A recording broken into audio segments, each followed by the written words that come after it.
Women in Vedic society were both revered and restricted. Ancient Hindu scriptures, like the Vedas and Upanishads, reflect a complex tapestry of roles that women occupied. Some believers argue that these texts granted women significant spiritual and intellectual standing. For instance, the Rigveda, one of the oldest Hindu texts, includes hymns composed by women such as Lopamudra and Gargi. This suggests that women were not only educated but also respected as scholars and sages. Yet the reality of Vedic society was multifaceted. The Manusmriti, a legal text dating from around 200 CE, imposes a starkly different narrative. It dictates that women must be dependent on male guardians throughout their lives, first their fathers, then their husbands, and finally their sons. This text has been historically influential in shaping societal norms, invoking questions about whether women were truly empowered in Vedic times, or merely constrained under new guises of reverence. Concrete evidence from historical records provides additional perspective.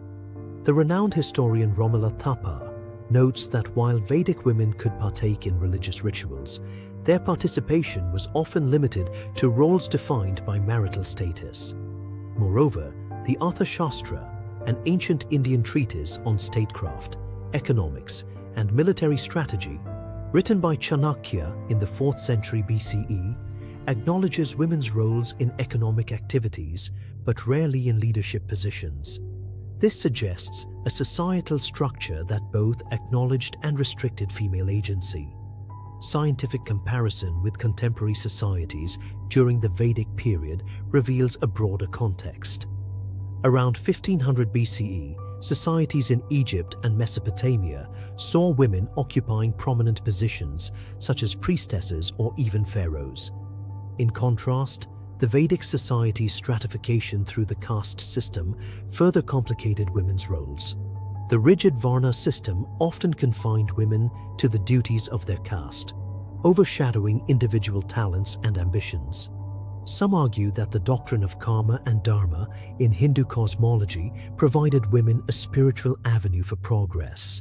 These concepts emphasize the fulfillment of one's duty as a path to liberation.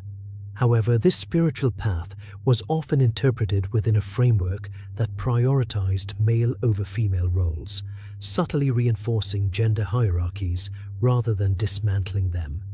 Addressing the counter-argument that Vedic society was progressive for its time requires careful analysis. Proponents point to examples like the female philosopher Gargi, who engaged in intellectual debates with sages like Yajnavalkya, as evidence of empowerment. However, these stories are exceptions rather than norms.